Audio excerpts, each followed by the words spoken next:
No hay mucho que hacer en la Antártida, excepto el trabajo científico. Podrías mirar la fauna, como algunos simpáticos pingüinos y focas, y podrás ver alguna que otra ballena nadando por ahí. La Antártida es una de las tierras más grandes que existen y que solo está habitada por científicos e investigadores de todo el mundo. Estos excavaron un agujero a través de un hielo bastante grueso para estudiar el aire antiguo y cómo se limpia la atmósfera. Usaron un taladro especial y cavaron un agujero cilíndrico limpio a 140 metros de profundidad. Parte de este hielo puede tener hasta 800,000 años y es un buen indicador de cómo era el clima en el pasado. Es como comprobar los anillos de los árboles para determinar la edad de uno determinado, excepto que es más complicado que eso. Después de cavar sin esfuerzo, decidieron dejar caer algo de hielo al fondo del agujero para ver qué pasaba después. Escucharon unos sonidos realmente inusuales.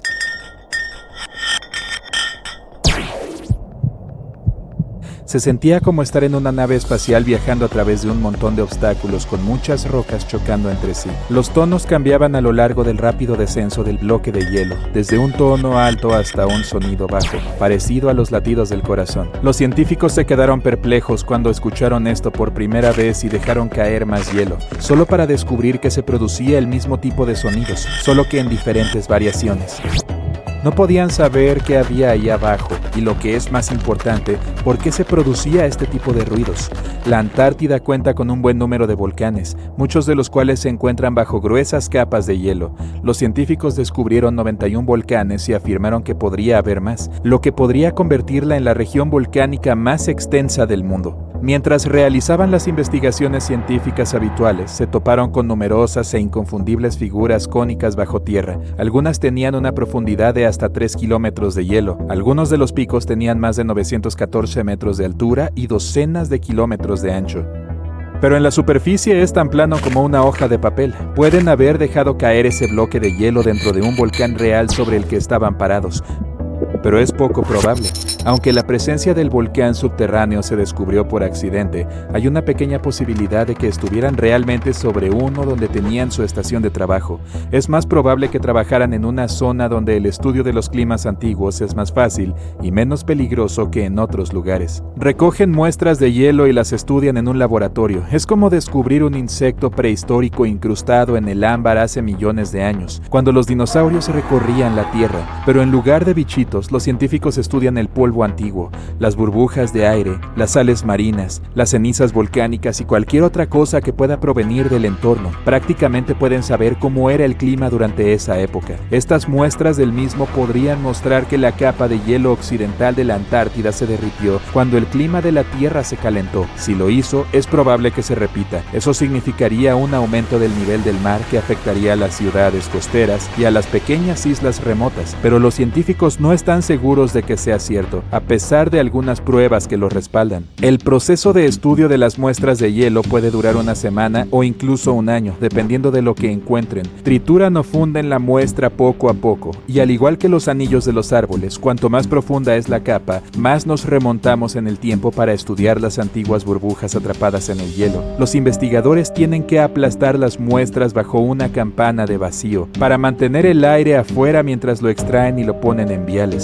Existen varios instrumentos y dispositivos para estudiar las muestras de hielo, pero como es tan sensible a los daños, cada medición debe realizarse en una sala limpia para que nada se vea comprometido. Los científicos tienen que llevar trajes adecuados y muchas capas de guantes y ventilarse constantemente. Incluso algo tan pequeño e insignificante como una huella dactilar puede arruinar una muestra. Buscan ciertos patrones para ver los cambios en la composición y la temperatura de la atmósfera, pero dejar caer unos bloques de hielo por un agujero no sería tan malo. La razón por la que hizo un sonido tan peculiar es la misma razón por la que un carro en movimiento suena diferente cuando toca el claxon que cuando está parado. La palabra científica para ellos es el efecto Doppler.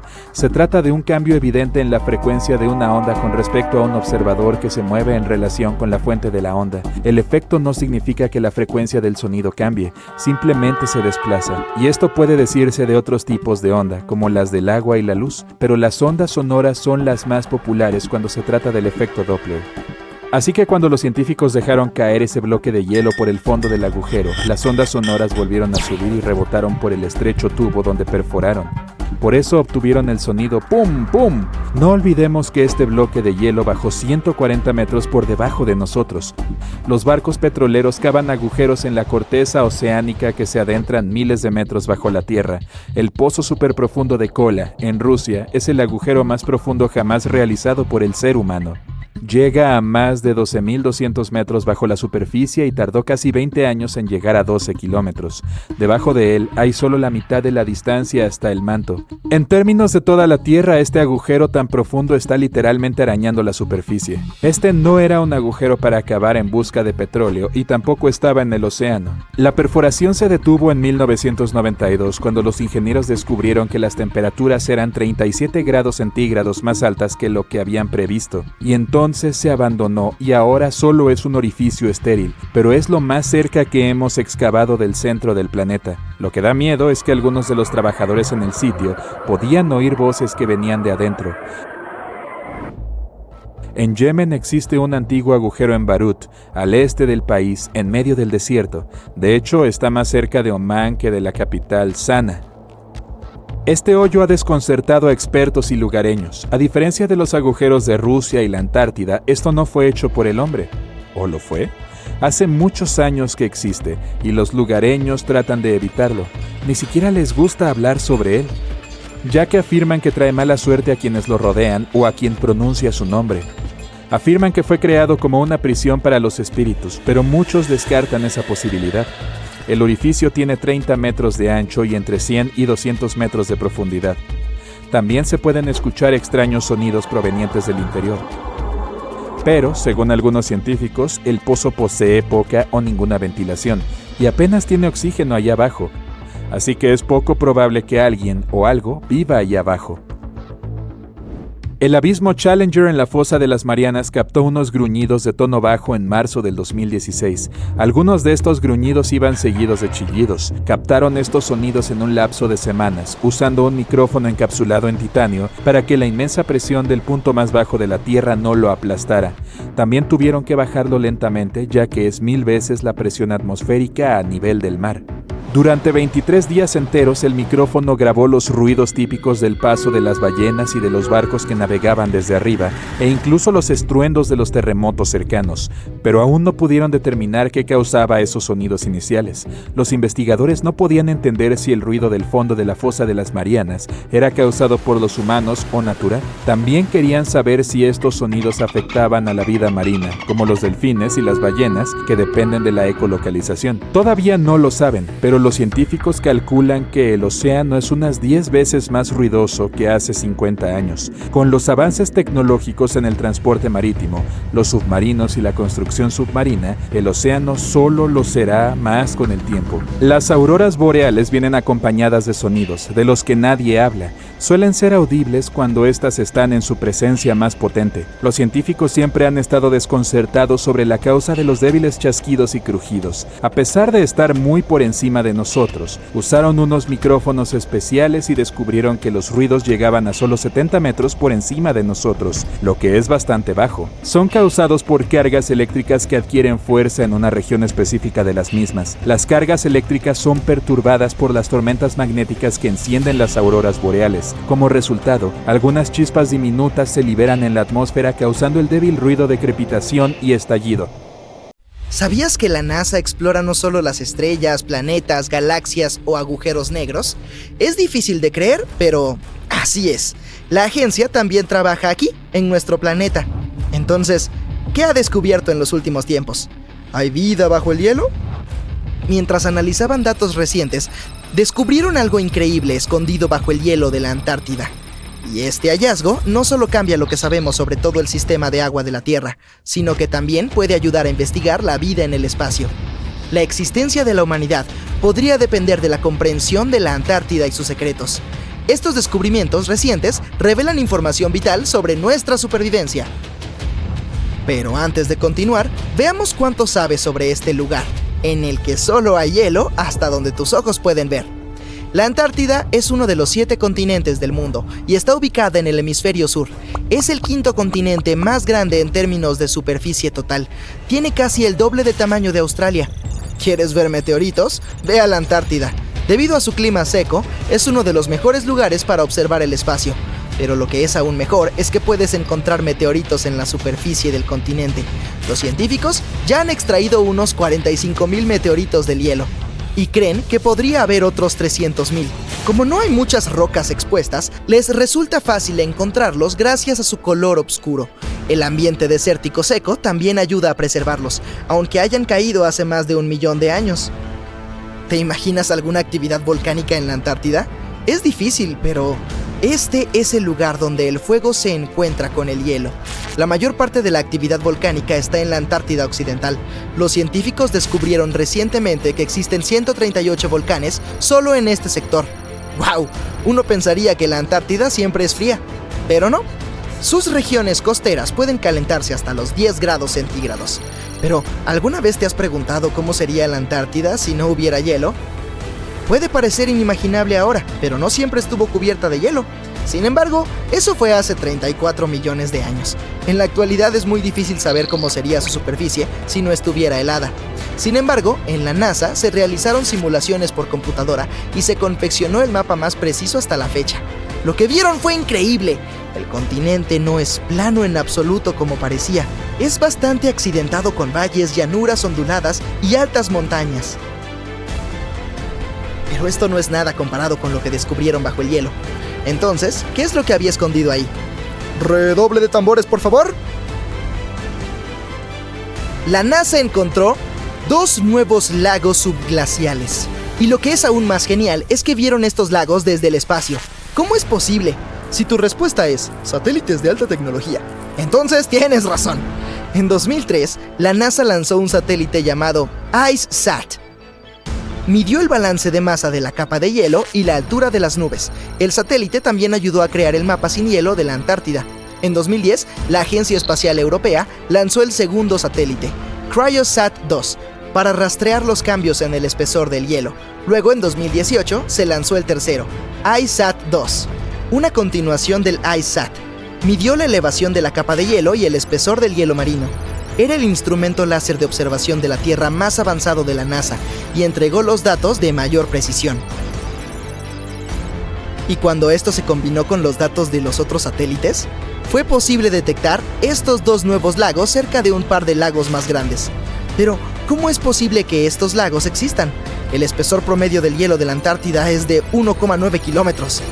Sin embargo, puede tener más de 3 kilómetros de espesor en algunos lugares, en especial durante el invierno.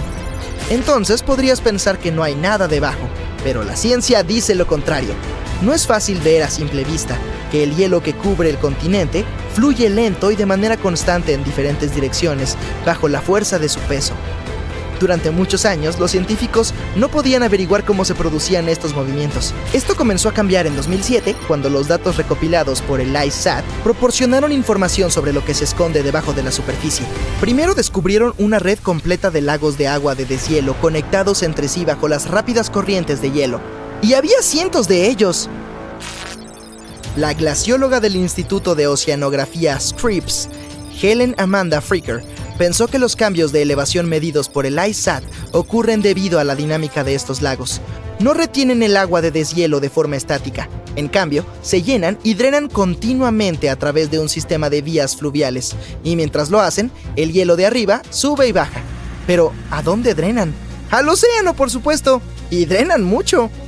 Un estudio reciente en el que participó Fricker muestra que el drenaje de un lago vertió 750,000 millones de litros en el océano en solo 3 días. Innumerables misterios sobre cómo funciona la naturaleza aún esperan ser resueltos. Pero haber encontrado los 2 nuevos lagos les dará a los científicos una mejor idea de cuán rápido cambiará la capa de hielo en la Antártida a medida que el clima se vuelva más cálido. Y cómo esto afectará las corrientes oceánicas globales y el aumento del nivel del mar. El ciclo de llenado y drenaje de los lagos también trae como resultado que la capa de hielo sufra grietas. Entonces, la información que encuentren de estos nuevos lagos también les dará una mejor comprensión del daño en la superficie del hielo. También podrán evaluar cómo este sistema de llenado y drenaje influye en la velocidad a la que el hielo se desliza hacia los océanos y mares. Y eso significa que pueden evaluar cómo el agua dulce añadida puede alterar los ecosistemas marinos. Este descubrimiento también puede ayudar a descubrir si hay vida bajo el hielo. ¡Wow! Los científicos perforaron alrededor de 1000 metros de hielo y encontraron que las muestras de agua tomadas de uno de los lagos contenían aproximadamente 10.000 bacterias por mililitro. Un número tan alto es una buena señal, porque eso significa que las aguas heladas también podrían albergar formas de vida superiores, tal vez microfauna, y uno de estos nuevos lagos podría incluso ser su hogar. Pero lo más emocionante es que estos nuevos lagos podrían ayudar a los científicos a comprender si es posible que exista este tipo de vida en otros planetas. Se cree que cualquier forma de vida debajo de la superficie congelada del planeta Marte podría seguir los patrones que se ven en los lagos de la Antártida. Por lo tanto, existe la posibilidad de que se encuentren pistas sobre qué tipo de vida pudo haber existido en el planeta rojo. Sin embargo, no querrás estar ahí durante el invierno. En nuestro planeta, las temperaturas más bajas están cerca de los menos 90 grados centígrados. En el 2010, por ejemplo, hubo un registro de menos 93 grados centígrados, y es posible que sientas este frío mucho más debido a los vientos fuertes y secos. ¿Sabías que el tamaño de la superficie de hielo de la Antártida también cambia a lo largo del año? En verano tiene 3 millones de kilómetros cuadrados, pero cuando es invierno, crece hasta los 19 millones de kilómetros cuadrados. Sin embargo, a pesar del cambio, en la Antártida se encuentra la acumulación de hielo más grande de la Tierra. Lo siento, Ártico, tú pierdes. ¿Conoces a estos lindos pingüinos? Bueno, ellos son los habitantes de este continente, y no los humanos. La Antártida es tierra de nadie, porque ningún país la posee. Pero, ¿sabes quiénes son sus verdaderos dueños? 5 especies diferentes de pingüinos, focas y orcas. A pesar de las duras condiciones, puedes visitar el continente como turista o investigador. Alrededor de 5.000 personas residen ahí durante el verano, en bases científicas, pero cuando llega el invierno, el número se reduce a 1.000. La capa de hielo de la Antártida constituye el 70% de las reservas mundiales de agua dulce. Imagina qué pasaría si se derritiera. Los niveles globales del mar se elevarían casi 60 metros. En noviembre de 1922, un niño caminaba por las montañas desérticas de Egipto cuando descubrió unos antiguos escalones tallados en la roca. Posteriormente, este hallazgo se convirtió en uno de los mayores y más significativos descubrimientos arqueológicos del mundo. Este escalón formaba parte de la tumba intacta de Tutankamón. Arqueólogos encontraron allí unos 5.000 objetos antiguos, entre ellos joyas, telas, jarrones pintados y máscaras funerarias. Probablemente hayas visto una de ellas. Se ha convertido en uno de los atributos más reconocibles del antiguo Egipto. Han pasado más de 100 años desde entonces, y ahora la humanidad por fin se ha acercado a otro descubrimiento a gran escala, la tumba de Cleopatra. Esta reina fue la última gobernante en activo del reino tolemaico de Egipto, que ocupó el trono entre los años 51 y 30 AC. Existen muchos documentos antiguos sobre Cleopatra, su reinado y su peculiar personalidad, pero hasta ahora nadie había descubierto los secretos de su fallecimiento ni el lugar donde fue enterrada. Por eso, una arqueóloga, la doctora Kathleen Martínez, estudió los registros antiguos y templos de los alrededores de Alejandría durante décadas, hasta que llegó a la conclusión de que la tumba de la reina debía encontrarse bajo la antigua ciudad de Taposiris Magna, fundada en el año 280 AC. Era una gran ciudad de la costa norte de Egipto donde decenas de miles de personas se dedicaban al comercio y la industria. Y parece que las conjeturas de la doctora Martínez resultaron ser correctas. Ella y un grupo de arqueólogos descubrieron un túnel subterráneo secreto cerca de Alejandría con una longitud de cerca de 1,3 kilómetros. Estaba excavado en la roca bajo el templo de Taposiris Magna. Durante las excavaciones posteriores, encontraron muchas cosas que indican que la tumba de Cleopatra se encuentra en las profundidades del túnel. También es posible que esté enterrada allí junto con el comandante romano Marco Antonio. Según registros antiguos, Cleopatra y Marco Antonio se amaban y juntos se opusieron al Senado romano, que declaró traidor a Antonio. El hecho de que en el territorio de Taposiris Magna se hayan producido catástrofes naturales durante miles de años puede complicar las excavaciones. Terremotos e inundaciones destruyeron la ciudad y posiblemente inundaron sus túneles subterráneos. Pero los arqueólogos esperan que la antigua tumba permanezca intacta y que esconda muchos tesoros y registros sobre la vida real del antiguo Egipto durante el reinado de la última dinastía. Existe la posibilidad de que las excavaciones se realicen bajo el agua y en el barro. Esto requerirá mucho tiempo y financiación, pero los arqueólogos están seguros de que merecerá la pena. De todos modos, es demasiado pronto para afirmar que Cleopatra está realmente enterrada allí. Pero los científicos han encontrado muchas cosas en el túnel que lo confirman, como vasijas de barro, decenas de monedas con la imagen de Cleopatra y Alejandro Magno, así como un busto con la imagen de la reina egipcia. Cleopatra sigue siendo una de las personalidades más populares de Egipto, al mismo nivel que Ramsés III y Tutankamón. Inspiró muchas películas, pinturas y libros. Pero, ¿qué la hizo tan popular? Se volvió famosa por su inconsistencia. Fue una gobernante bella e inteligente que sacó a Egipto de la crisis y lo convirtió en una potencia próspera. Los textos árabes medievales afirman que sabía química, matemáticas y filosofía, y que pudo escribir varios libros científicos.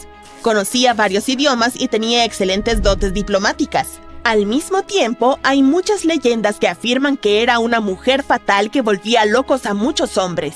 Sin embargo, no hay pruebas de que su belleza fuera incomparable.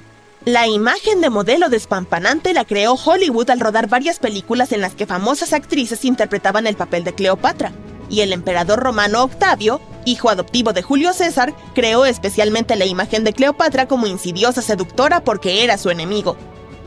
Aunque nació en Egipto, Cleopatra no era egipcia. Sus antepasados eran griegos, entre ellos uno de los generales de Alejandro Magno. Sin embargo, el pueblo egipcio la adoraba. Aprendió el idioma y era muy sensible a las tradiciones de este país. Conocía bien la historia, la mentalidad y las costumbres del antiguo Egipto. Elevó el nivel de su economía y reforzó su estatus de potencia mundial. Gran parte de ello fue posible gracias a su astucia y su capacidad de impresionar. Le encantaban las representaciones teatrales y las celebraciones fastuosas. Sabía cómo sorprender a la gente y montar un espectáculo. Pero tras la imagen exterior de amante del lujo, se escondía una gobernante inteligente y calculadora. El antiguo Egipto era un país rico y lujoso, y Cleopatra hizo todo lo posible por aumentar su riqueza y reforzar su posición en la escena internacional. Por ejemplo, en una ocasión entró en conflicto con su hermano, Ptolomeo XIII. La reina sabía que no podría resistirse a él, así que decidió atraer a Julio César a su lado. El emperador romano llegó a Alejandría, donde Cleopatra quería reunirse con él. Pero Ptolomeo conocía sus planes y estaba a punto de impedir que se presentara ante César. Entonces, en lugar de una llegada rica y ruidosa, Cleopatra decidió hacer su visita discreta. Se envolvió en una alfombra o bolsa de lino que los sirvientes del emperador llevaron a los aposentos privados de César. Cleopatra salió de la alfombra e impresionó al gobernante romano con su belleza y determinación. Como resultado, se enamoraron el uno del otro y se convirtieron en estrechos aliados. Al cabo de un tiempo, impresionó a otro romano influyente con fines diplomáticos. Llegó al encuentro de Marco Antonio en una barcaza dorada con velas púrpuras y remos plateados. Cleopatra iba vestida a imagen de Afrodita y sentada bajo un magnífico dosel. Sus sirvientes, vestidos como cupidos, agitaban sus abanicos y quemaban incienso. Pero Cleopatra creó tal espectáculo por una razón. Sabía que Antonio veneraba la mitología griega y se consideraba la encarnación de Dionisio. Quedó tan impresionado por esta mujer que acabó casándose con ella. Cleopatra defendió su corona, reforzó su alianza con Roma y dio a Antonio 3 hijos. En Egipto daban grandes fiestas y disfrutaban de la riqueza con el poder. Sin embargo, la relación de un alto funcionario con la reina egipcia provocó un escándalo en Roma. Octavio era el principal oponente de Antonio en la lucha por el poder, así que aprovechó la situación para ensombrecer la reputación del competidor. Utilizó la propaganda para convertir a Cleopatra en una insidiosa seductora a los ojos de los ciudadanos romanos. Acusó a Antonio de sucumbir a sus encantos. El Senado romano apoyó a Octavio y declaró enemiga a Cleopatra. En el año 33 AC, este conflicto alcanzó su punto álgido cuando la armada de Antonio se enfrentó a la flota de Octavio. Este último venció y obligó a su enemigo a huir de Egipto con Cleopatra. Según algunos registros, se refugiaron cerca de Alejandría. Perseguidos por los romanos, se escondieron en uno de los palacios de Cleopatra y encontraron su fin. Algunas leyendas cuentan que Cleopatra era experta en venenos. Provocó a una serpiente venenosa, una víbora o una cobra egipcia para que la mordiera. También, según otra leyenda, se pinchó con una aguja envenenada. Existe la teoría de que Cleopatra siempre llevaba una ampolla con veneno dentro de su cepillo para el pelo, y cuando se vio acorralada, empapó la aguja con él y se pinchó. Sin embargo, nada de esto puede afirmarse con seguridad. Los científicos siguen intentando averiguar la verdad. Quizá, cuando lleguen a la tumba de Cleopatra, el mundo obtenga más respuestas sobre su trágico destino. Se la considera la última soberana de Egipto. Tras su muerte, Octavio saqueó sus palacios y templos y regresó a Roma, donde se convirtió en el principal emperador. Gobernó con éxito el país y amplió sus fronteras. Su reinado terminó cuando cumplió 75 años. La historia del mundo habría sido diferente si Cleopatra y Marco Antonio no hubieran perdido aquella batalla naval. Por cierto, ¿sabías que ha pasado más tiempo entre el reinado de Cleopatra y el vuelo de Neil Armstrong a la Luna que entre el reinado de la reina egipcia y la construcción de la Gran Pirámide de Giza? Armstrong pisó el satélite de la Tierra en 1969, 2038 años después del nacimiento de Cleopatra, y la construcción de la pirámide tuvo lugar en el... Todos hemos soñado con visitar el Ártico y contemplar las maravillas naturales, los osos polares retozando sobre los témpanos de hielo o las auroras boreales bailando en el cielo. Pues bien, siento decírtelo, pero tampoco la Antártida será visitada por turistas en un futuro próximo. ¿Por qué? Averigüémoslo. En primer lugar, ¿dónde queda la Antártida? Está situada en el hemisferio sur, concretamente en el Polo Sur. La rodea el océano Antártico y la mayor parte del continente está cubierta de hielo, lo que la convierte en uno de los lugares más remotos y gélidos de la Tierra. ¿Has conocido alguna vez a alguien que haya ido a la Antártida? Probablemente no. Es uno de los sitios menos visitados del planeta y solo un puñado de afortunados exploradores han viajado hasta allí y han contemplado los glaciares y los campos de hielo. Créeme cuando te digo que la fauna y los paisajes son de otro mundo. Pero, ¿por qué no conviene viajar a la Antártida? Bueno, para empezar, el medio ambiente es increíblemente frágil y puede dañarse con facilidad. Además, no hay poblaciones humanas nativas en el continente, por lo que tu viaje sería básicamente como visitar una isla deshabitada. Y no olvidemos que es uno de los destinos más caros. A pesar de todo, la Antártida no está vigilada como una fortaleza, sino que existe un acuerdo internacional llamado Tratado Antártico. Este tratado se negoció para impedir cualquier actividad no deseada en el continente y les prohíbe a los Estados miembros que realicen algunas pruebas allí. Pero la razón principal por la que no podemos entrar así como así en la Antártida es que tiene un ecosistema delicado que necesita protección. El tratado establece que la Antártida debe utilizarse únicamente con fines pacíficos y debe estar libre de cualquier actividad humana que pueda dañar el medio ambiente. Los científicos aún están aprendiendo sobre el ecosistema único del continente y nuestra actividad y las máquinas podrían alterar el delicado equilibrio que existe allí. Si aún tienes ganas de ir a la Antártida, conseguir el permiso no es precisamente algo sencillo. Hay que llenar unos formularios especiales y solicitar la autorización correspondiente. Una vez allí, tendrás que seguir unas estrictas directrices para proteger el medio ambiente, como no molestar a la fauna ni llevarte recuerdos como rocas, plantas o animales. Pero, ¿se puede vivir en la Antártida? Aunque no haya leyes que prohíban residir allí de forma permanente, se trata de un entorno inhóspito e inadecuado para la vida humana. Las temperaturas pueden alcanzar los 60 grados bajo cero, lo que hace casi imposible que alguien sobreviva sin el equipo y la experiencia adecuados. Además, la tierra más cercana está a más de 1.600 kilómetros, por lo que sus habitantes están completamente aislados del resto del mundo. Quién sabe, quizá algún día tengamos la oportunidad de visitar este continente único y fascinante, pero hasta entonces, admirémoslo desde lejos. Pero ahora hablemos un poco sobre el descubrimiento de la Antártida. A diferencia de otros lugares que ya estaban habitados, la Antártida nunca tuvo una población humana nativa. Los antiguos filósofos griegos tuvieron alguna idea sobre el continente y lo llamaron Antarctos, que significa opuesto al oso. Los osos a los que se refiere no son los polares, sino las constelaciones de la Osa Mayor y la Osa Menor que solo pueden observarse en el hemisferio norte. En consecuencia, el término significa lo contrario de la Tierra del Oso. A finales del siglo XVIII y principios del XIX, los barcos balleneros y cazadores de focas se aventuraban más al sur al doblar el Cabo de Hornos, en la punta de Sudamérica.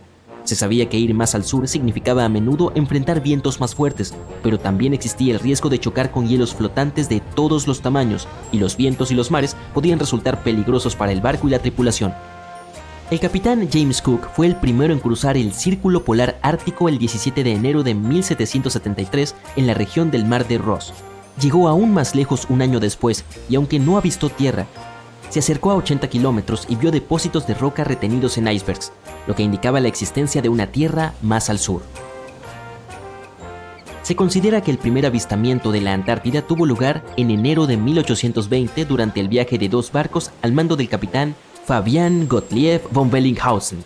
en el marco de una expedición exploratoria de 2 años alrededor del mundo para descubrir nuevas tierras. Los barcos del capitán fueron los primeros en cruzar el Círculo Polar Ártico desde Cook.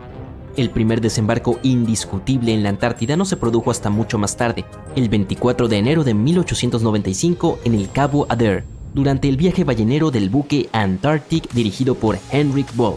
Un pequeño bote con 6 o quizás 7 hombres a bordo desembarcó en condiciones de calma. Ahora puede que resulte difícil de creer, pero la Antártida es un desierto. Con todo ese hielo, uno pensaría que es como un paraíso invernal con peleas de bolas de nieve y chocolate caliente todo el día. Y es que cuando pensamos en desiertos, nos imaginamos camellos, cactus y gente luchando por encontrar agua. Pero en la Antártida, la historia es totalmente distinta. Lo difícil no es encontrar agua, sino algo que no esté cubierto de hielo. Y la precipitación media ha sido de poco más de 1 centímetro en los últimos 30 años. Esas son unas gotas de lluvia comparadas con lo que estamos acostumbrados. Técnicamente, no son las dunas ni el calor abrasador lo que hace que un desierto sea, bueno, un desierto. Es la falta de precipitaciones. Pero no te alarmes, si alguna vez te encuentras perdido en la Antártida, no tendrás que preocuparte por pasar sed. Eso sí, asegúrate de llevar una chaqueta y unos guantes porque hace suficiente frío como para convertirte en un cubito. La Antártida no solo es uno de los lugares más secos de la Tierra, sino también el más frío, el más ventoso y el más alto. Los pingüinos y los científicos de la Antártida se encuentran a veces en un aprieto cuando se trata de medir el tiempo. A diferencia del resto de los habitantes de este gran planeta azul, en el sur de la Antártida no hay uso horario. Todas las líneas de longitud confluyen en un único punto en el polo sur, por lo que es difícil saber qué hora es. Ahora puede que estés pensando, pero ¿cómo llevan los científicos e investigadores la cuenta del tiempo allí? Buena pregunta. Usualmente se ajustan a la zona horaria del país del que parten. Sin embargo, con estaciones de todo el mundo en la península antártica, a veces se producen situaciones algo confusas. Imagínate intentar coordinar algo con los países vecinos sin despertarlos sin querer en mitad de la noche. Y puede que pienses que no hay mucho que puedas sobrevivir en un lugar donde la temperatura es extremadamente fría, el sol apenas aparece y el viento puede arrastrarte más rápido que una planta rodadora.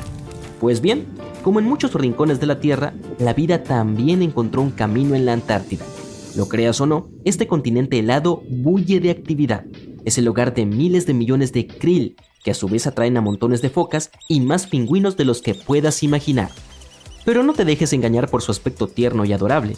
Los pingüinos son los mejores nadadores, con cuerpos hidrodinámicos que les darían envidia a los ganadores de medallas olímpicas.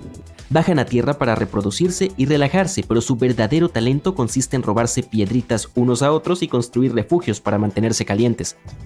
La Antártida también alberga a la especie de pingüino de mayor tamaño. Se llama pingüino emperador. Estas criaturas no vuelan, pero eso no significa que no puedan saltar. De hecho, algunos de ellos pueden saltar hasta 3 metros. Y no nos olvidemos de las focas, con sus cuerpos peludos y sus cantos característicos. Estos mamíferos marinos están protegidos por el Tratado Antártico y prosperan también en las frías aguas del Océano Antártico. Pero las verdaderas estrellas del espectáculo son las ballenas. Durante el verano antártico, estos enormes animales aparecen en tropel para alimentarse del abundante krill, y se arma un verdadero buffet para ballenas. ¡Alerta! ¡Alerta! Dejen todas sus cosas y busquen un lugar seguro de inmediato. El continente del sur acaba de entrar en erupción. No es un simulacro. Ves personas corriendo por todas partes y gritando como locas. Los autos se estrellan entre sí. Toda la nación entró en pánico. Te encuentras en la costa sur de Australia, pero el cielo negro se extiende más allá de lo que el ojo puede ver. Tu amigo al sur de la India te llama y te cuenta lo mismo. Hay ceniza en el cielo y está lloviendo sobre ustedes. Escuchas un rugido a la distancia y tu estómago no es el culpable. Todos comienzan a alejarse de la costa. Las nubes negras se tragan todo lo que encuentran. Autos, árboles, edificios. No puedes ver nada de lo que te rodea. Todos están confundidos y asustados. Un tsunami alcanza las costas y cubre todo a su paso. Esto es la gran erupción antártica. La Antártida es un gran continente desértico cubierto de hielo. De hecho, técnicamente es el desierto más grande del mundo. También está sembrada de volcanes que no hacen demasiado. Los científicos descubrieron que hay 138 volcanes en la Antártida. 91 debajo de la superficie helada y 47 encima. Y puede que haya más, pero la mayoría de estos volcanes están inactivos. Para que un volcán entre en esta categoría, debe permanecer dormido durante los últimos 50.000 años. La última erupción volcánica fue la del monte Erebus en el sector oeste del continente. Es el volcán más activo en la parte sur del mundo y se encuentra a unos 3.800 metros sobre el nivel del mar. Es como si apilaras el rascacielos Burj Khalifa 5 veces. Hay muchos de estos volcanes esparcidos por todo el continente. En la región más concentrada, los volcanes se extienden por una distancia equivalente a la que hay entre Canadá y México. Y ni siquiera son todos. Los científicos han advertido que si uno de estos volcanes ocultos en el hielo entrara en erupción, derritirían la parte occidental de las tierras antárticas e incrementarían los volúmenes de deshielos que van a parar al océano. Esto elevaría los niveles del mar e inundaría territorios que ya corren riesgos actualmente. Y eso sin mencionar el movimiento de las placas tectónicas, lo que provoca que parte del magma se cuele hacia la superficie. Imaginar lo que sucedería si un volcán enorme entrara en erupción es bastante aterrador. Pero ¿qué pasaría si todos los volcanes de la Antártida hicieran erupción al mismo tiempo? Imagina que eres parte de un grupo de científicos que están viajando en bote para realizar experimentos. Lo primero que sentirías es un cierto malestar. Notarías que la corriente es un poco más fuerte de lo normal. Mira a tus colegas científicos. Ellos tienen la misma expresión en la cara. Cuando llegas a la orilla y tomas todo tu equipo y tus instrumentos, las cosas no parecen normales. Pero hay trabajo que hacer. Vas a la base y te instalas. Lo mismo de siempre. En el terreno desierto, ves a algunos pingüinos emperador deambulando. Cazan, juegan y hacen cosas de pingüinos. De pronto se dirigen hacia el océano y se pierden de vista. Muchas otras aves antárticas también emprenden el vuelo hacia el horizonte. ¡Qué raro! Es entonces cuando el suelo comienza a temblar. Detrás de ti aparece una torre de humo que llega hasta el cielo. Las cenizas volcánicas pueden ser muy dañinas para cualquiera con problemas pulmonares, e incluso para las personas saludables. Los gases que contienen suelen esparcirse rápidamente, pero son perjudiciales para los humanos y provocan irritación en los ojos y la garganta. Si estás cerca, podrías necesitar una máscara antigas. O mejor aún, evacúa. Los gases y las cenizas son la parte más peligrosa de una erupción volcánica. Si bien la lava y las explosiones pueden parecer aterradoras, el humo en el cielo abarca a grandes distancias y hasta es capaz de detener los aviones cercanos. Miras a tus colegas y te dan la señal de que es hora de partir. Haz como los pingüinos y lánzate al mar, pero las aguas son extremadamente hostiles. Los rugidos se hacen cada vez más fuertes. De pronto ves más humo elevándose hacia el cielo, pero desde diferentes puntos. ¡Regresen al bote! Lo triste es que tuvieron que abandonar todos los instrumentos para sobrevivir. Llevar todas esas cosas solo los habría retrasado. Al menos están a salvo, por ahora. Volteas y ves una oscura pantalla de humo que cubre cada rincón del continente. Los volcanes tienen diferentes tipos de erupciones. No solo puede suceder que expulsen lava hacia el cielo, también hay tipos más agresivos y tipos más tranquilos. Algunos escupen lava y otros no. Todo esto depende del entorno, de la cantidad de gas que contienen, de si hay agua subterránea presente y hasta de la composición del magma. Así que hay buenas chances de que veas todo tipo de explosiones a tu alrededor. Ya te alejaste del continente antártico, pero está rodeado de lagos y capas de hielo gigantes. Haces lo mejor que puedes para maniobrar y esquivarlas, mientras la ceniza cae por todas partes. El cielo está oscuro, el humo bloquea el sol. La ceniza volcánica viene de todos los tamaños y puede provocar diferentes tipos de daños. Desde algo tan pequeño como una irritación ocular y pulmonar hasta asfixiar las cosechas y la vegetación. Y ese es el problema. En general, la ceniza volcánica es extremadamente densa. Si se acumula demasiada, puede provocar que las azoteas de los edificios colapsen. Y eso sin mencionar los caminos bloqueados y los problemas que trae a la vida marina. No, ese destello en el cielo no es tu imaginación. Las nubes de ceniza en el cielo son tan poderosas que crean campos eléctricos capaces de generar tormentas. Y estos chicos malos pueden interferir con las señales de radio y hasta provocar incendios.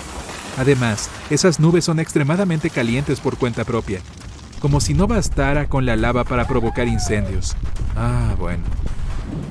Pero algunos volcanes son explosivos y junto a las cenizas que vuelan por doquier hay rocas voladoras. Estos escombros sobrecalentados caen como meteoritos del cielo y pueden ser muy peligrosos. Ves cómo las rocas se estrellan contra las capas de hielo y el agua que te rodea. Una vez que alcanzas una zona más o menos segura, eres testigo de cómo los volcanes alineados prolijamente detrás de ti expulsan fuego rojo y espeso. Pero no es que el agua esté tranquila. Los volcanes cerca de océanos y mares pueden llegar a provocar tsunamis. ¡Genial! Los terremotos submarinos sacuden el fondo del mar y producen olas enormes y poderosas, y ni siquiera pienses en surfearlas. Si hay volcanes escupiendo lava caliente, ¿por qué el hielo de la Antártida no se ha derretido aún? La respuesta yace debajo de la superficie terrestre. Las capas tectónicas apenas se mueven ahí abajo. Es razonable decir que son bastante estables, así que, para una masa tan grande de tierra, el continente más frío de nuestro planeta, los pocos volcanes activos no alcanzan a derretir tanto hielo. La verdadera razón por la que el hielo está derritiéndose y los niveles del mar están aumentando se encuentra en la corriente oceánica cálida que rodea a la Antártida. Pero en este caso todos los volcanes entran en erupción al mismo tiempo. Además de los volcanes descubiertos, quién sabe cuántos se encuentran bajo tierra y cubiertos en hielo, y esa es la parte aterradora. Algunos de ellos están escondidos a una profundidad tal de la superficie helada que ahora se calientan con la lava que expulsan. Todo a tu alrededor comienza a desestabilizarse. El hielo en las cordilleras se quiebra de a poco, como latas gigantes de refresco que se agitan y se abren. La lava sale expulsada de las profundidades nevadas y genera grietas enormes en el suelo. Y así, el magma llega a la fiesta. Este intruso no invitado comenzará a derretir lo que lo rodea y hará que el suelo se desestabilice aún más. Lento pero seguro, el hielo alrededor de la Antártida se derretirá. Y si todo el hielo se derritiera, los niveles del mar de la Tierra se elevarían unos 70 metros. Eso quiere decir que las ciudades costeras quedarían sumergidas bajo el agua. Las corrientes oceánicas se alterarían y los huracanes y los tifones no se tomarían descansos. La vida marina estaría en peligro y muchas islas pequeñas desaparecerían por completo. Eso sin mencionar el humo en el aire, que viajaría por el mundo y suspendería muchos vuelos en la región sur. Y si los vientos fueran lo suficientemente fuertes, se verían interrumpidos en todo el mundo. Las economías se desplomarían y caeríamos en un pánico a nivel mundial. Emergencias sanitarias todo el año. ¿Sí? ¿Qué? Estamos en Siberia. Hace tanto frío que las ráfagas de viento helado te queman la cara. Toda esa nieve blanca parece cegarte. Este lugar se parece a la Antártida por el permafrost. Recientemente, un grupo de científicos investigó uno de los ríos locales. Con la ayuda de una plataforma de perforación, extrajeron varias muestras del suelo congelado. Los científicos se sorprendieron al encontrar criaturas vivas dentro del hielo. Más tarde, en el laboratorio, se dieron cuenta de que eran organismos multicelulares microscópicos, conocidos como rotíferos deloideos. Estas criaturas parecían pequeños gusanos. Los investigadores sabían que estos gusanos podían vivir en condiciones de congelación hasta 10 años. Pero la edad de los rotíferos encontrados en el hielo era de unos 24.000 años. Y tras descongelarse, empezaron a reproducirse como si hubieran estado durmiendo durante varias horas y no miles de años. Otros análisis demostraron que estos organismos podían permanecer congelados durante cientos de miles de años. Estos podrían haber vivido durante la época en la que la gente aún no había inventado la rueda. Y este no es su único superpoder. Los rotíferos deloideos se encuentran entre los animales más resistentes a la radioactividad de la Tierra. Pueden sobrevivir en lugares donde no hay oxígeno ni agua. También pueden mantenerse vivos en zonas con alta acidez. Y pueden vivir sin comida ni agua durante mucho tiempo. Por cierto, estas no son las únicas criaturas conocidas por vivir miles de años. Algunos tipos de musgo y algunos microorganismos también son casi inmortales. Los nematodos, también llamados gusanos redondos, son algunas de las variedades de gusanos más adaptables del mundo. Imagina la Torre Eiffel, erguida y orgullosa. Y ahora hagámosla 10 veces más alta y situémosla bajo tierra, exactamente a esta profundidad, muchos miles de metros bajo la superficie. Los científicos descubrieron a estas criaturas. No hay luz solar y casi no hay aire en este lugar. Y como está mucho más cerca del núcleo de la Tierra que de la superficie de nuestro planeta, la temperatura aquí es más alta que en medio del desierto más caliente.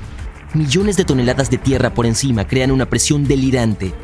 Todo esto no pudo impedir que la vida se desarrollara aquí. Cuando las lombrices se quedan sin aire, comida, o cuando la temperatura es demasiado alta, entran en un estado único de estasis o hibernación profunda. En este modo, el metabolismo de los gusanos se ralentiza y casi todos los procesos de su cuerpo se detienen. Las criaturas pueden dormir durante mucho tiempo y solo se despiertan cuando el entorno se vuelve más habitable.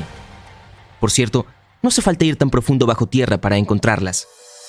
Los nematodos se encuentran en todo el mundo.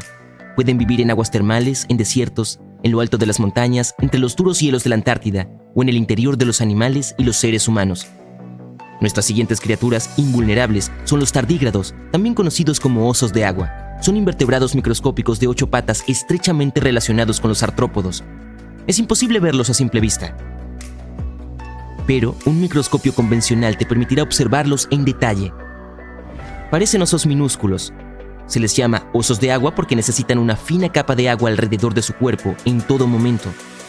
Es necesaria para evitar la deshidratación. Los tardígrados se han encontrado en todo tipo de entornos, desde las profundidades del océano hasta las dunas de arena. Son increíblemente robustos gracias a la estructura única de su organismo. Sí, parecen blandos, pero su cuerpo está cubierto por una dura cutícula. Este revestimiento se parece a los exoesqueletos de los saltamontes, las mantis y muchos otros insectos. Los osos de agua se desprenden de su vieja capa de cutícula cuando necesitan crecer. Cada una de sus 8 patas tiene de 4 a 6 garras, lo que les ayuda a aferrarse a cualquier superficie. Los osos pueden sobrevivir a una temperatura casi 3 veces más fría que la del hielo de la Antártida. Y el calor tampoco les perjudica. Se ha demostrado que sobreviven a la temperatura que hace hervir el agua. Además, los osos de agua no le temen a la radiación ni a la alta presión. En las profundidades del océano, la presión puede destruir las aleaciones de los metales más resistentes, pero estas criaturas pueden soportar presiones 6 veces mayores. Pero lo más genial es que pueden vivir en el vacío del espacio. Nuestro planeta tiene un campo magnético. Este es un escudo que nos resguarda de la radiación solar. Los tardígrados no necesitan esta protección. Pueden ir a la órbita cercana a la Tierra y volver ilesos. Todo gracias a una proteína que protege su ADN de la radiación ionizante. Y como otros organismos inmortales, los osos de agua pueden caer en estado de criptobiosis. Los tardígrados meten la cabeza y las patas dentro de su cuerpo y se quedan dormidos. Si las condiciones del entorno sugieren que se congelen, se sequen o experimenten una falta de oxígeno, permanecerán en esta forma de barril hasta que la situación mejore. Así que esos son organismos y microbios microscópicos que solo pueden verse a través de un microscopio. Pero, ¿qué tal algo más grande? Conoce a los Zophrinae. Viven en el suroeste de Estados Unidos y en México. Estos insectos no pueden sobrevivir a las altas temperaturas, vivir sin oxígeno o en condiciones de mayor radiación. Pero sus caparazones son tan resistentes que solo pueden ser perforados con un taladro o un martillo. Sus duraderos exoesqueletos están hechos de una sustancia especial, la quitina. También se puede encontrar en la armadura de los cangrejos o los camarones, y aún así, la quitina de Zophrinae es tan duradera que permite a esta criatura resistir el impacto de un carro moviéndose a gran velocidad. En momentos de peligro pueden esconder sus bigotes y sus fuertes patas en huecos especiales del caparazón. Otros animales no pueden morder a través de la armadura, así que escupen al escarabajo y se van a buscar el almuerzo a otro lugar. En cuanto desaparece el peligro, el bicho vuelve a estirar las patas y sigue con sus asuntos. Además, la armadura salva a los escarabajos de la deshidratación, lo que resulta muy útil en las zonas calurosas de México y el suroeste de Estados Unidos. Dentro del exoesqueleto pueden almacenar humedad. En otras palabras, estos bichos pueden absorber agua siempre que la encuentren y transportar este líquido a su interior. Las siguientes criaturas son increíblemente frágiles, pero saben cómo sobrevivir en lugares donde casi ningún otro animal puede hacerlo. Vamos al sureste de Rumanía, cerca del Mar Negro.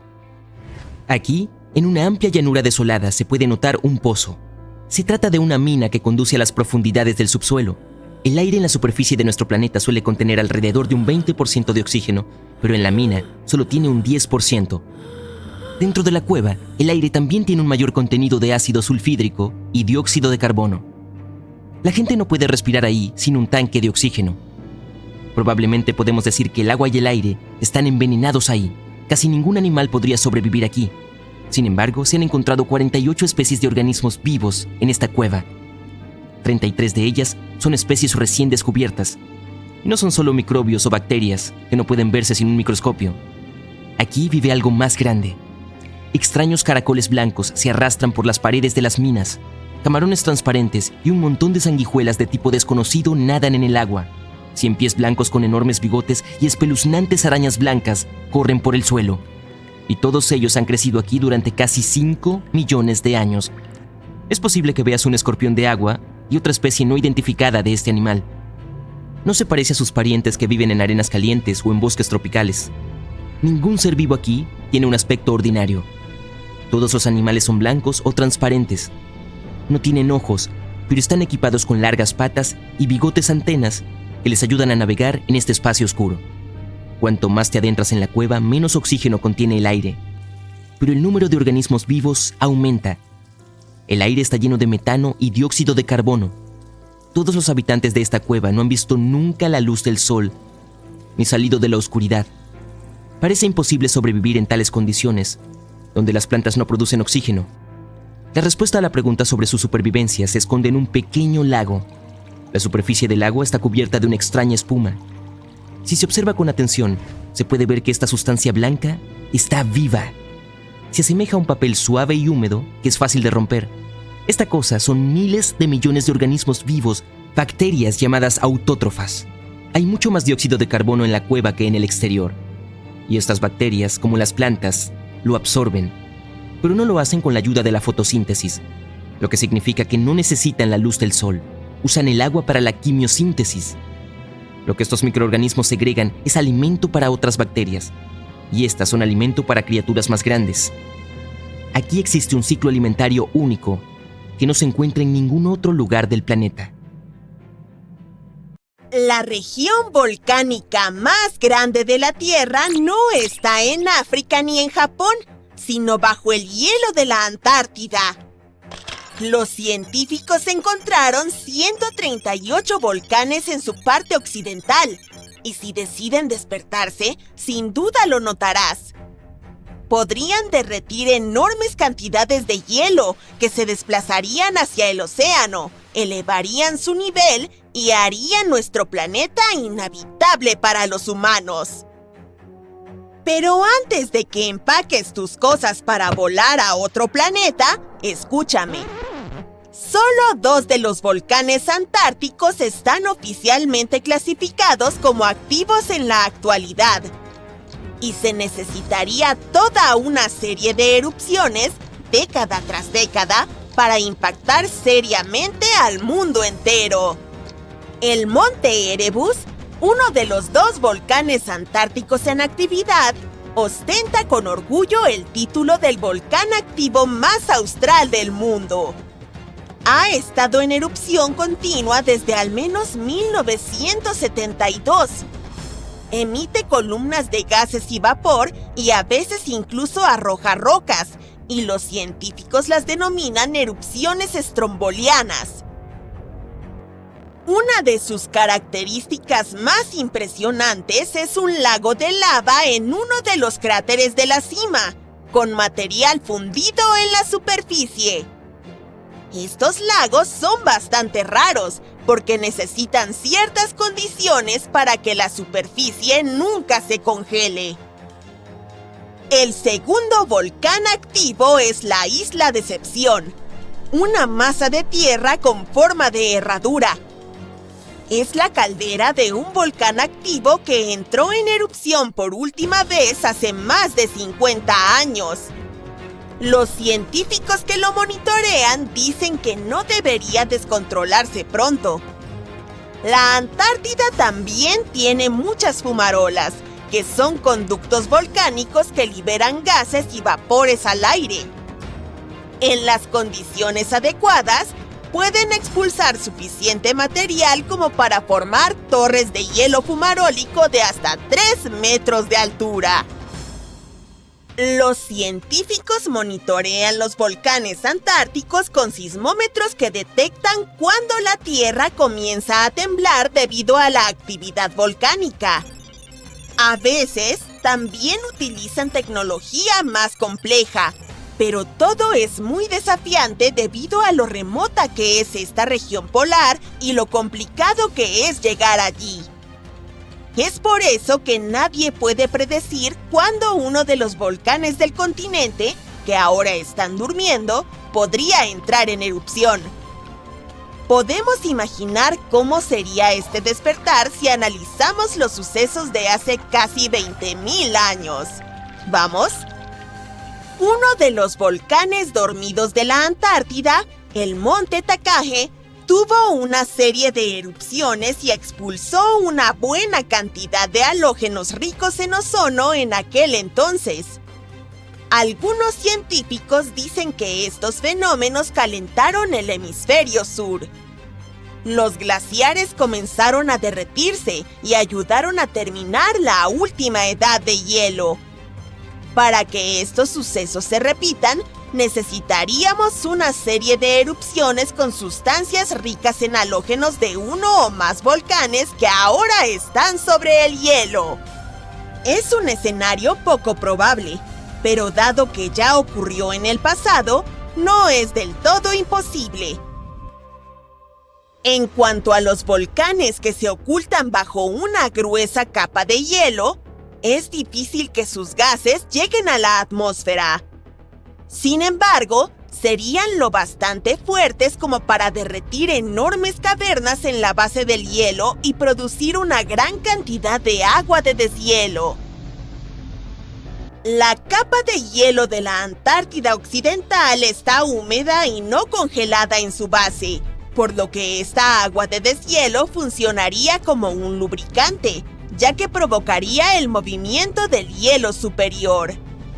El volumen de agua que incluso un gran volcán podría generar de esta manera es insignificante comparado con el volumen de hielo que tiene encima. Por lo tanto, una sola erupción no marcaría una diferencia. Sin embargo, varias erupciones que ocurren cerca o debajo de cualquier gran corriente de hielo de la Antártida Occidental sí lo harían. Estas corrientes son ríos de hielo que transportan la mayor parte del agua congelada de la Antártida hacia el océano. Si cambian su velocidad y traen cantidades enormes de agua al océano, su nivel se elevará. A medida que el hielo se vuelva más y más delgado, habrá cada vez más erupciones nuevas. Algo así ocurrió en Islandia. El número de erupciones volcánicas aumentó cuando los glaciares comenzaron a retroceder al final de la última edad de hielo. Resumiendo, para que ocurran cambios importantes, varios potentes volcanes que están sobre el hielo llenos de gases con halógenos deben despertarse en unas pocas décadas entre sí y mantenerse activos durante decenas a cientos de años. La Antártida almacena alrededor del 80% de toda el agua dulce del mundo, y si se derritiera toda, el nivel global del mar aumentaría unos 60 metros. Luego tendríamos que buscar un nuevo planeta para vivir. Pero esta es una posibilidad remota. Es más probable que las erupciones bajo el hielo lubriquen los flujos de hielo y arrastren agua hacia el océano, pero no sería el fin del mundo. Un supervolcán extremadamente potente y enfurecido podría lograrlo, y ya ha ocurrido en el pasado. Hace más de 200 millones de años, el mundo pasó por una gran transformación, con no uno, no dos, sino 4 enormes erupciones volcánicas en grandes oleadas. El supervolcán de la provincia magmática del Atlántico Central estuvo entrando en erupción una y otra vez durante 600.000 años. Todo sucedió en Wrangellia, un gran trozo de tierra que solía ser un volcán gigante que se extendía a través de lo que ahora son Columbia Británica y Alaska. Y no fue la lava o la ceniza volcánica lo que arruinó el medio ambiente. La erupción hizo que los niveles de carbono se dispararan. El planeta nunca volvería a ser el mismo. Esta actividad volcánica podría haber ayudado a que los dinosaurios crecieran de criaturas del tamaño de un gato a los gigantes que vimos en Parque Jurásico. Desató una temporada de lluvias de 2 millones de años, el episodio pluvial carniano. Hizo que todo el planeta estuviera caliente y húmedo, y a los dinosaurios les encantó. Los investigadores excavaron profundamente en las capas de sedimento bajo un antiguo lago de Asia para descubrir estos secretos. Encontraron rastros de ceniza volcánica y mercurio, claros indicios de aquellas erupciones épicas. Había trazas de carbono que mostraban enormes picos en los niveles de dióxido de carbono. Esto caldeó la atmósfera y la lluvia cayó intensamente. La mala noticia es que podría haber otra erupción como esta. El supervolcán que se encuentra bajo el Parque Nacional Yellowstone ha estado dormido por casi 70,000 años.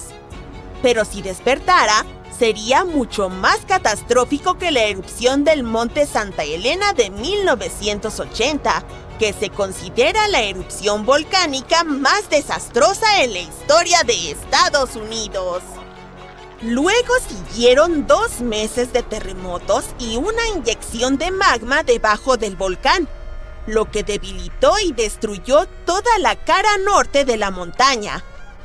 La columna de erupción alcanzó los 25,000 metros de altura en la atmósfera y esparció cenizas sobre 11 estados de Estados Unidos y varias provincias canadienses. La última erupción de Yellowstone fue 1000 veces mayor que esta. El terreno de Yellowstone está compuesto de roca fundida y semifundida llamada magma. Este material fluye hacia una cámara ubicada debajo del parque, aproximadamente de 6 a 9 kilómetros de profundidad, y hace que el suelo se hinche como un globo. Pero entonces, cuando se enfría, el terreno vuelve a su estado habitual. Los observadores de volcanes han estado monitoreando esto durante un siglo. Notaron que el suelo se elevó unos 25 centímetros hace aproximadamente 20 años, pero desde el 2010 ha estado descendiendo. Los expertos dicen que no tenemos grandes erupciones en el horizonte, así que el día del juicio final no llegará pronto. Pero últimamente ha habido cierta actividad subterránea que nos mantiene interesados. Como los humanos no pudieron presenciar cada pequeño detalle del comportamiento de Yellowstone, es difícil decir con certeza qué se está gestando allí abajo. Yellowstone ha tenido algunas erupciones épicas en los últimos millones de años, que ocurrieron como un reloj, con intervalos de 600 a 800,000 años entre ellas. La última gran erupción fue hace unos 640,000 años y básicamente remodeló todo el paisaje, esparciendo cenizas y escombros hasta Luisiana. Aún hoy se pueden ver las secuelas de la última gran erupción en la caldera de Yellowstone. Los expertos dicen que no ocurrirá una erupción tan potente como la última. Es más probable que veamos erupciones de vapor y agua caliente o flujos de lava. Pero ¿cuándo y con qué fuerza despertará el volcán sigue siendo un misterio?